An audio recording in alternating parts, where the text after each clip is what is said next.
Bonjour à tous, bienvenue et surtout merci. Vous êtes depuis cette semaine 30 000 à s'être abonnés à la chaîne YouTube. Je n'en reviens toujours pas, je ne pensais vraiment pas que ça arriverait jusque là. Donc je ne peux que vous remercier et puis vous promettre que je vais faire mon possible pour pour que vous continuiez à trouver le cinéma de Durandal assez intéressant pour ne pas vous désabonner. En préparation, je vous avais demandé sur Facebook de me poser toutes les questions que vous aviez en tête. Pour que je puisse faire une grosse vidéo de questions-réponses à laquelle je répondrai à vos questions. Alors je sais que l'usage est plutôt de faire une sélection assez rigoureuse. J'ai fait une sélection, mais quand même, on est parti, alors il y avait à peu près 400 questions, je crois que c'est 386 ou 387, un truc dans le genre, que j'ai soigneusement recopié sur des feuilles et des machins, donc voilà, donc je les ai toutes répertoriées, j'ai évité celles qui se répétaient du coup. Je sais pas à combien je suis arrivé au total, que j'ai gardé, que j'ai conservé pour y répondre, il y en a à peu près 70. Alors, ça risque d'être long, n'hésitez pas, je vais les séparer en catégories, comme ça vous pourrez accéder directement à ce qui vous intéresse, si vous n'êtes pas intéressé par ma vie privée par exemple, il y a des questions sur ma vie privée, il y a des questions sur le cinéma de Durandal et des questions sur le cinéma en général. Donc, il y aura ça, et puis en fin de vidéo, oui, bon, il y a encore 3 autres catégories. On m'a demandé mon avis sur plein de choses, cinéma ou autre, donc du coup j'ai une section ton avis sur. Je vais essayer d'être le plus expéditif possible parce qu'avec le nombre de questions ça va être compliqué. Et puis une liste de tout ce que vous vouliez avoir en pourquoi j'ai raison et t'avais tort, voire vlog, mais vlog il n'y en a pas eu beaucoup, pour que je puisse vous y répondre et vous dire si ça va venir ou pas. Donc voilà. Alors si vous voulez voir les questions qui concernent le cinéma de Durandal, c'est tout de suite. Si vous voulez zapper aux questions qui concernent le cinéma en général, c'est à ce timecode. On va se mettre là, comme ça va me faire plusieurs lignes.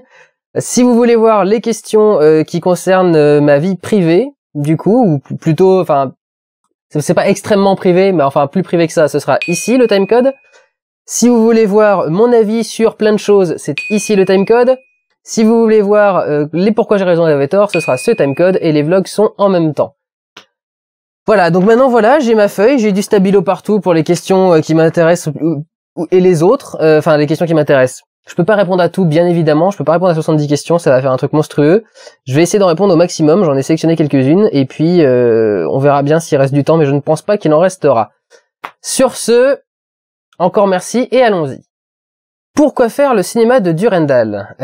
Pourquoi faire le cinéma de Durandal ? Parce que j'avais envie de faire partager ma passion pour le cinéma, j'avais envie de faire partager mes goûts qui ne sont pas toujours ceux de tout le monde, parce que j'étais un peu déçu de ce que faisaient certains critiques parfois que je trouvais un petit peu partiel et avec des échelles de notation un petit peu étranges. En gros, une espèce de bien-pensance commune, et il se trouve que personnellement, j'ai des films qui sont assez... J'ai des goûts qui sont assez différents au niveau des films. Donc forcément, je m'étais dit que voilà, il y avait une opinion qui manquait quelque part et que je trouvais intéressant de l'apporter. Donc voilà pourquoi j'ai fait le cinéma de Durandal. D'où vient le concept des pourquoi j'ai raison et vous avez tort? Le concept de base, c'était, vu que je vais présenter un avis qui est forcément différent de celui des autres, je vais pas passer 15 minutes, une demi-heure, une heure à être comme ça en train de dire mais vous savez, je peux avoir tort, etc., etc. Je voulais avoir un truc cash. Je voulais effectivement que ça provoque, parce que je vais le dire bêtement, mais pour attirer des vues tout simplement. C'est que quand un mec voit un nom de vidéo comme ça, pourquoi j'ai raison et tort, il se dit c'est qui ce petit con et qu'est-ce qu'il va essayer de m'apprendre, et du coup il clique sur la vidéo. Donc je vous l'avoue, c'est un petit peu marketing, mais en même temps ça participait de l'élaboration du personnage du cinéma de Durandal, qui devait être cash, qui devait être direct, parce que quand on ressent quelque chose, quand on a une opinion, on doit l'affirmer telle quelle. On doit pas l'affirmer en disant mais vous savez, il y a aussi ça, et puis si ça se trouve j'ai peut-être tort, etc. Non, à ce moment-là, l'argument il a aucune valeur, il a aucun intérêt, donc on le dit direct et on est cash. Comment fais-tu une critique? As-tu un plan? Une critique, ça commence par une envie d'aborder un sujet. En fait, j'ai déjà quasiment mon angle d'attaque quand je choisis de quoi je vais parler. D'ailleurs, je crois qu'il y a une question qui me dit que comment tu choisis, donc j'y répondrai après. Le principe, c'est que je commence par regarder le film ou les films, puisque ça arrive assez souvent. Donc une première fois, je prends des notes direct avec mon petit carnet à notes que vous avez déjà dû voir dans un vlog ou deux. Donc voilà, j'ai un petit carnet. Donc là j'ai Star Trek Nemesis, là j'ai Virgin Suicide, là j'ai Lost in Translation, Marie-Antoinette, Somewhere, Superman, etc. Donc voilà, j'ai une page par film. et je prends toutes mes notes, je prends tous mes renseignements, je regarde le film, je regarde ce qui me marque, et c'est comme ça que je commence. Ensuite, il y a une phase d'information, tout simplement. Donc, bêtement, ma source c'est Internet, mais il faut dire que toutes les autres sources se retrouvent sur Internet. C'est ça l'intérêt. J'ai toujours aimé les profs qui disaient allez pas sur Internet, il y a pas les bonnes réponses. Sur Internet, il y a les mêmes réponses que dans les bouquins, c'est juste que c'est numérisé. Donc voilà, faut trouver le bon truc. Par contre, faut pas se faire avoir par les saloperies. Donc il y a pas mal de renseignements qui sont pris là-dedans. Parfois même, j'ai abordé des choses que j'avais vues en cours, donc je me suis appuyé sur quelques bases qui étaient dans mes cours pour parler de certaines choses, mais c'est quand même assez rare. Et puis ensuite, il y a tout un travail alors, ai-je un plan? Bien sûr que j'ai un plan. C'est différent en fonction de chaque sujet. Il y a des films, il y a des sagas par exemple, je peux les aborder film par film, parce que chaque film va traiter un problème, et chaque film va avoir un truc, chaque film va avoir quelque chose. Quand j'ai fait les Aliens, quand j'ai fait les Star Wars, ou quand j'ai abordé Jeunet par exemple, je pouvais pas me permettre de faire ça parce que tout bêtement ça n'avait pas de sens d'aller film par film. Ce qu'il fallait, c'était voir le truc dans sa globalité et en tant qu'entité et unité.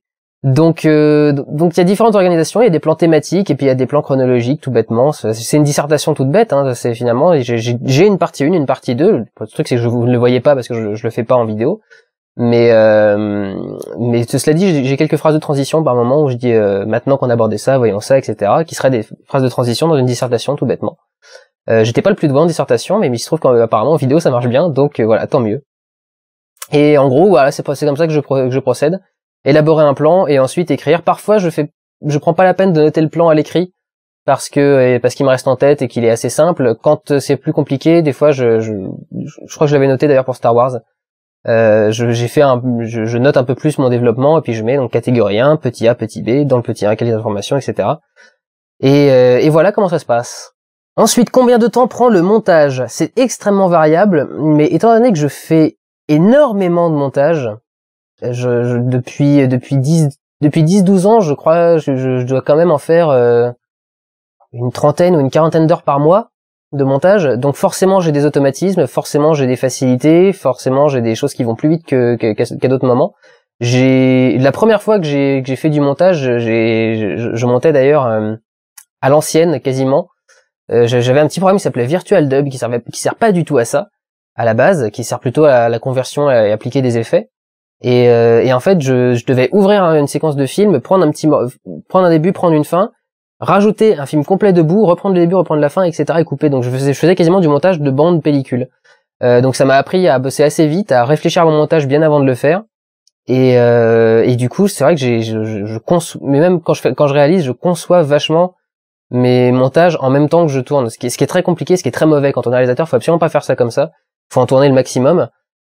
Après, tout le monde n'a pas les mêmes méthodes de travail. Moi, je suis plus inspiré par les cinéastes visuels et les cinéastes visuels ont un truc très découpé, extrêmement net et ils savent très bien que si c'est ce plan-là, ce sera pas un autre plan, c'est ce plan-là. Parce que c'est celui qu'ils veulent et celui qu'ils ont vu. Donc après, voilà, chacun ses méthodes. En tout cas, moi, pour le montage, j'ai acquis des techniques assez facilement. Ce qui fait que un montage, un vlog, il n'y a pas de montage, évidemment.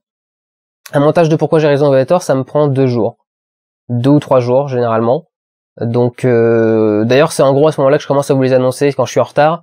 C'est quand je commence à faire le montage, généralement c'est que j'ai commencé à importer les trucs sur ma timeline et que ça marche. Donc voilà, généralement 2 jours. Ça peut prendre plus de temps quand il y a des choses plus compliquées, mais comme c'est simplement du montage cut généralement, ça se fait facilement.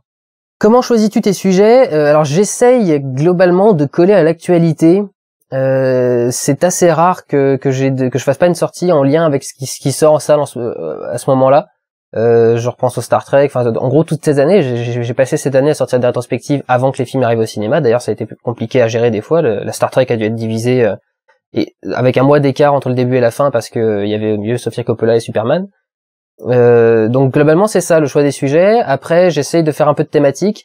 J'essaie de vous prévoir pour l'année prochaine des choses un petit peu plus larges. Ne pas avoir que des choses liées aux sorties en cinéma, mais également à ce qui pourrait se passer voilà au niveau culturel, etc. Enfin, c'est assez laborieux dit comme ça. Par exemple, voilà une vidéo pour Halloween. c'est dans l'idée culturelle, la vidéo d'ZI qui est sortie 3 jours après Halloween est une vidéo d'Halloween. Donc voilà, je vais essayer d'utiliser ce nouveau système de sortie, mais globalement oui c'est ça. Globalement c'est pour coller à l'actualité cinématographique. Est-ce que tu as d'autres projets d'émission? Oui, j'ai d'autres projets d'émission, mais alors c'est très compliqué à mettre en place déjà parce que j'ai pas le temps de faire ce qui est déjà prévu. D'autant que j'ai pas beaucoup de temps pour y réfléchir parce que là maintenant que j'ai repris les cours, j'ai pas du tout le temps de penser à autre chose, et cet été je bossais pendant tout l'été, donc j'ai pas eu le temps non plus de réfléchir à de nouveaux concepts. J'ai un concept en particulier que j'aimerais vraiment mener à bout, mais c'est très compliqué à faire. C'est une émission qui vous expliquerait un petit peu les bases du cinéma, mais quand je dis les bases, c'est aussi bien les bases techniques que les bases d'écriture, par exemple. Le mythe du héros, par exemple, dont j'ai parlé dans Star Wars, quelque chose qui pourrait nécessiter une vidéo d'explication, mais simplement des choses aussi basiques que les différents formats de caméra, que comment est-ce qu'on capte un film, que les techniques de montage, etc., etc. Voilà, j'aimerais bien essayer de développer un petit peu ces choses-là. C'est pas facile, d'autant que ça prend un peu le boulot des écoles, donc c'est un peu compliqué moralement, mais voilà, c'est quelque chose que j'aimerais bien mettre en place. Il y a une deuxième émission que j'aimerais bien mettre en place. Je vais vous en parler maintenant. Je pensais pas le faire, je pensais en parler plus tard, beaucoup plus tard dans l'année, mais voilà. Quel est le point commun entre tous ces films, plus là, le Judge Dredd qui est ici. Le point commun entre tous ces films, c'est que tous ces films m'ont été offerts par des fans, par vous. J'ai ce qui s'appelle une wishlist sur Amazon, et on peut m'envoyer des films directement à mon adresse, sans que vous ayez mon adresse, donc comme ça je me sens quand même en sécurité, pour exprimer que vous êtes content, que vous aimez bien ce que je fais. C'est quelque chose que j'avais mis en place sur le démon du rire, et sur le démon du rire j'avais une vidéo pour y répondre. Ça s'appelait le Durandal vous parle de ses cadeaux. Je le faisais de façon un petit peu décalée et humoristique, vu que c'était un site d'humour. Et en fait, quand je suis passé au cinéma de Durandal, j'ai pas parlé de la wishlist parce que c'était un nouveau concept, fallait le lancer, fallait l'installer, et je n'avais pas déjà demandé à me faire remercier pour un truc qui n'était pas en marche. Et je pensais pas surtout que les gens m'offriraient encore des trucs. Et en fait, la wishlist est quand même indiquée dans le descriptif du cinéma de Durandal. Et du coup, il y a quand même quelques personnes qui ont été cliquées dessus et qui m'ont envoyé des choses. Alors, j'ai pas de vidéo pour y répondre, et je sais pas comment aborder le sujet. J'ai essayé 2-3 concepts, j'ai fait des pilotes, j'en ai même montré à des potes. J'ai essayé plein de choses, et je n'arrive pas à voir comment parler de ce truc-là pour que ce soit intéressant. À un moment, je voulais faire des critiques DVD Blu-ray, ou des critiques Blu-ray tout simplement, pour vous parler de la qualité de l'image, de ce qu'il y a dans les menus, des bonus, etc. C'est toujours cette idée-là que j'ai, mais j'aimerais essayer de trouver une façon de rendre ça intéressant, de pas en faire un énième vlog, et de mettre quelque chose au-dessus. Donc pour l'instant j'arrive pas à trouver, je suis toujours en phase de recherche, et comme je vous dis j'ai pas beaucoup de temps, donc il y a un moment ou un autre, il va quand même falloir que je le fasse, parce qu'il faut que je remercie toutes les personnes qui sont là et qui m'ont envoyé ces Blu-ray. Donc voilà, ils savent que je les remercie parce que généralement ils me contactent, donc je leur envoie un petit mot, mais c'est vrai qu'il sera temps que je trouve un moyen de le faire publiquement. Y a-t-il des choses que tu regrettes dans tout ce que tu as dit? Oui, bien évidemment, les vlogs sont en live. Les vlogs n'ont pas de texte, les vlogs ne sont pas écrits à l'avance, parce que ça n'aurait pas de sens. Si je passe 3 heures à écrire un texte, autant que je le lise directement devant vous, ou que je le poste, autant que je le poste directement sur Facebook, je vais pas le lire devant vous, ça n'aura aucun intérêt, aucun sens. D'autant qu'on peut pas analyser pleinement un film en un seul visionnage. Et le principe, c'est que je vous parle des films juste quand je sors de la salle et que je viens de les voir. Donc bien entendu, il y a des choses qui m'ont échappé. Il y a surtout des conneries en fait. À vrai dire, généralement je reviens pas sur ce que je dis quand je dis que des gens sont des connards, ou que des gens sont des trous du cul, ou que des choses genre là. Généralement c'est que je le pense, donc j'ai pas envie de le retirer. En revanche, j'aimerais bien retirer certaines conneries que j'ai dit, parce que parfois il y a des choses qui m'échappent. Un exemple très récent, c'est Stratégie de Ender, le dernier vlog que j'ai sorti. J'ai dit que c'était un livre de littérature jeunesse, pas du tout. C'est un livre pour adultes. Ce qui m'énerve surtout, c'est de recevoir 340 messages qui me disent que c'est un bouquin pour adultes. C'est de regarder, on peut regarder vite fait les commentaires qu'il y a sur YouTube. Mais non, voilà, c'est surtout quand je dis des conneries en fait. Ce qui m'arrive très rarement, mais m'arrive quand même dans les pourquoi j'ai raison, vous avez tort. Il y a une ou deux fois où il y a une information que je trouve pas très importante et pas suffisamment pour la vérifier et la recouper. Et je me rends compte que du coup c'était pas vrai, donc, parce que plusieurs personnes viennent me dire des choses. Là je le regrette un peu plus. Là pour le coup j'essaye de mettre des petits textes de correction sur YouTube, histoire que les gens apprennent pas des conneries, parce que voilà, c'est pas le but du cinéma de Randall, c'est pas de faire apprendre des conneries, c'est plutôt l'inverse. Est-ce que tu comptes faire des crossovers avec Benzaï, le joueur du grenier, ou Usul? C'est plutôt à eux qu'il faut demander en fait, parce que moi sur le principe, je dis pas non, j'ai pas d'idée, cela dit, je vois pas quoi faire précisément, parce que je les connais assez mal globalement, à part le joueur du grenier, et le joueur du grenier, je vois pas de quoi, quelle vidéo on pourrait faire en commun. Et en ce qui concerne Benzaï et Usul, Usul je regarde quelques-unes de ses vidéos, mais je sais absolument pas ce qu'il fait globalement. Benzaï, je le connais un peu plus, et lui me connaît un peu plus. Mais c'est pas pour autant qu'on a prévu de faire quelque chose ensemble, et je crois pas que ce soit dans ses cartons à lui. Moi, pour l'instant, j'ai aucune notoriété, hein, c'est 30 000 abonnés, c'est vachement bien, mais c'est quand même pas grand chose, j'ai pas d'impact, et face à des gens qui ont des millions d'abonnés. Donc voilà, c'est eux qui viendront me voir, c'est pas moi qui irai les voir pour proposer quelque chose, j'ai pas la légitimité pour leur demander. Alors lié à celle-ci pour le coup, pourquoi ta popularité augmente moins vite que le Fossoyeur? J'ai bien aimé cette question. Je vois plusieurs explications. La première, c'est le charisme indéniable du Fossoyeur qui en a beaucoup plus que moi. La deuxième, c'est que le Fossoyeur n'a pas un ton aussi agressif que moi, ce qui forcément est plus facile à accepter pour le public. Je dirais même, je vais le dire sans trop me cacher parce que je lui ai déjà dit en face, je trouve qu'il s'exprime, en gros il donne pas son opinion, François. Il est dans la didactique, il est plus dans expliquer, apprendre, et pas vraiment dans le fait de donner son avis. Moi, c'est exactement l'inverse de ma façon de travailler. Moi, d'abord, j'ai un avis, et ensuite, j'essaye de l'expliquer par des analyses concrètes et précises du truc. Lui, c'est l'inverse. Lui, il va analyser le truc à fond, et ensuite, à la fin, il va peut-être dire celui-là, je l'aime bien, celui-là, je l'aime pas. Mais c'est assez rare. Donc, il y a aussi ça. La dernière chose, évidemment, c'est que le Fossoyeur a été cité et envoyé, référencé par Antoine Daniel, qui a plus de 2 millions d'abonnés, je crois, ou un truc dans le genre, et qui donc forcément lui a rajouté pas mal de vues d'un coup. Il s'est pris, je me souviens du jour où il est venu me voir, il m'a fait, je sais pas, putain, j'ai pas compris, je me suis pris 40 000 abonnés d'un coup, je comprends rien. Et on est tous les deux un peu circonspects jusqu'à qu'on se rende compte qu'il y avait cette vidéo-là, on lui a envoyé des messages, etc.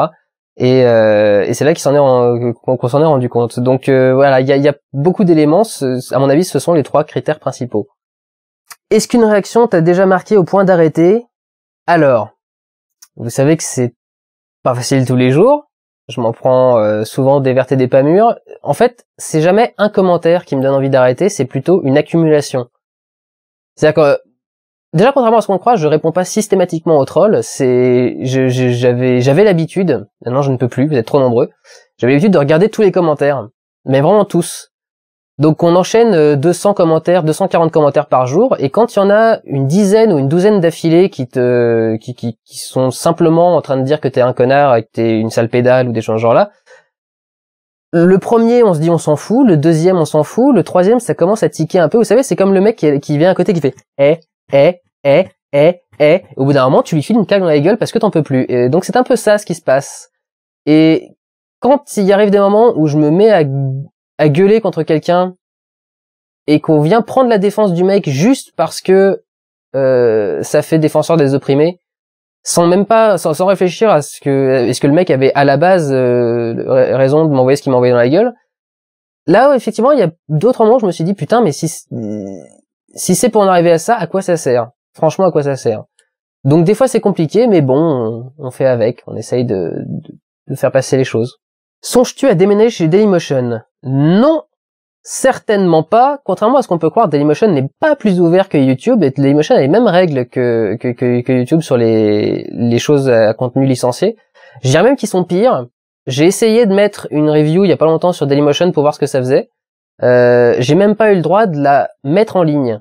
C'est-à-dire que dès le upload a été terminé, Dailymotion a immédiatement détecté le truc et a directement bloqué la vidéo. Il y a même pas moyen d'envoyer une contestation, un petit message, un petit machin, que dalle, c'est bloqué direct. Il y a même pas une adresse, parce que YouTube met au moins une adresse youtube.bi ou un truc dans le genre où on peut retrouver la vidéo. Dailymotion ne laisse même pas l'adresse, et t'as aucune chance. Dès que le truc est en ligne, s'il reconnaît quelque chose, c'est pas mis en ligne. Donc ils sont encore plus cons que les autres.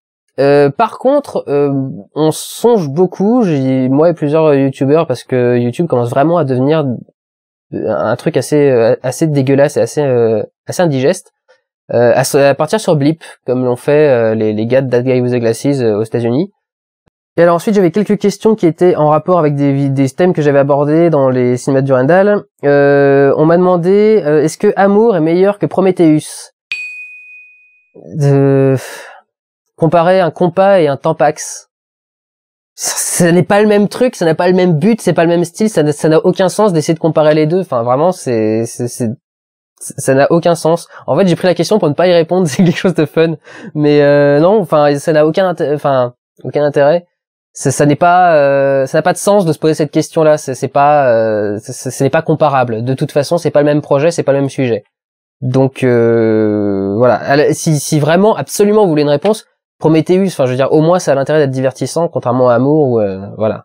Mais non, cette question n'a pas de sens. Par rapport à The Eye, à mon classement des scènes, on m'a demandé de faire un classement de mes 3 films d'horreur préférés. En fait, c'est 3 sagas. C'est la saga Ring japonaise, la saga Grudge japonaise et remake, et la saga The Eye, original chinois, hongkongais.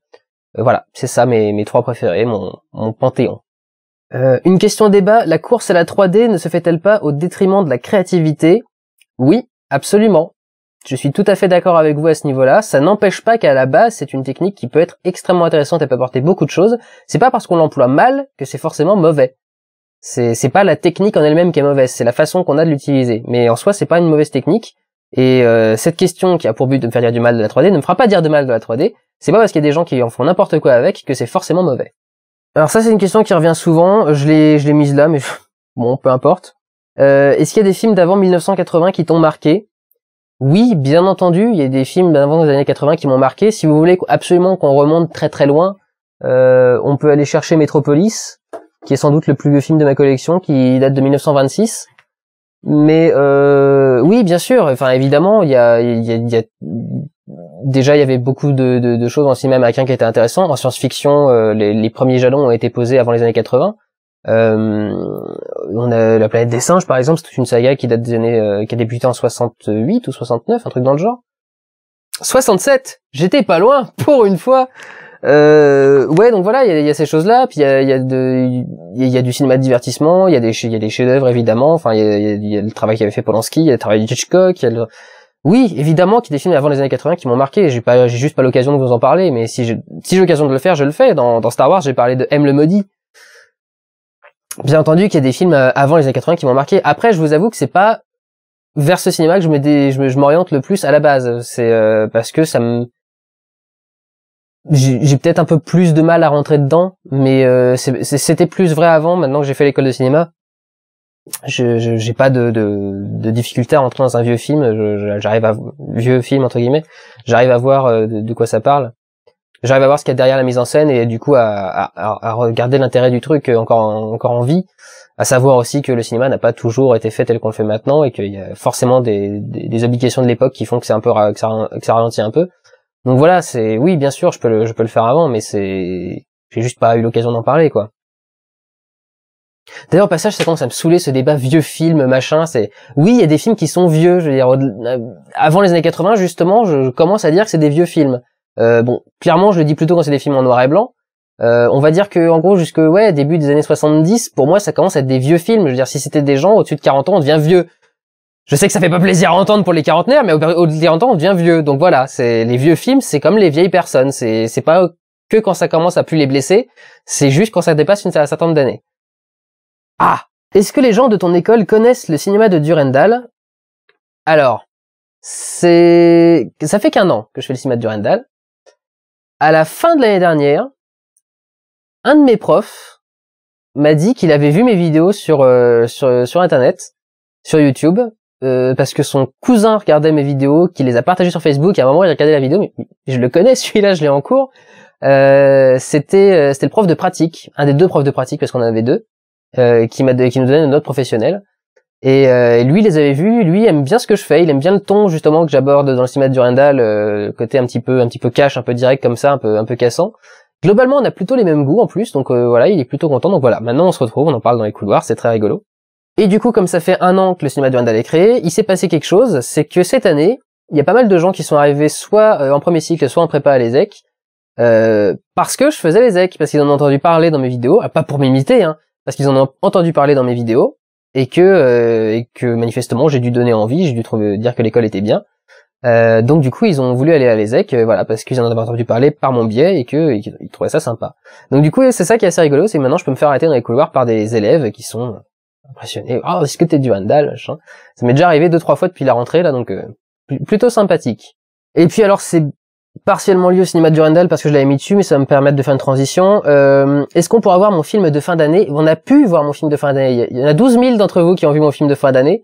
Quand il a été mis sur YouTube, le problème de mon film de fin d'année, c'est qu'il y a 3 musiques sous copyright dedans, et du coup YouTube les a bloquées et a retiré la vidéo. Donc voilà. Encore une fois, merci YouTube. Je vais peut-être le mettre sur Facebook. J'en sais rien. Je suis en train de voir un petit peu. Je vois aussi avec mes collègues parce que entre nous, on sait plus comment se passer les fichiers du coup, puisqu'avant on allait les prendre sur YouTube et maintenant c'est un peu compliqué. Dailymotion a fait la même chose. Donc voilà, on est en train de voir, mais peut-être que le Facebook sera encore la solution la plus simple pour les abonnés du coup, pour aller voir la vidéo sur Facebook.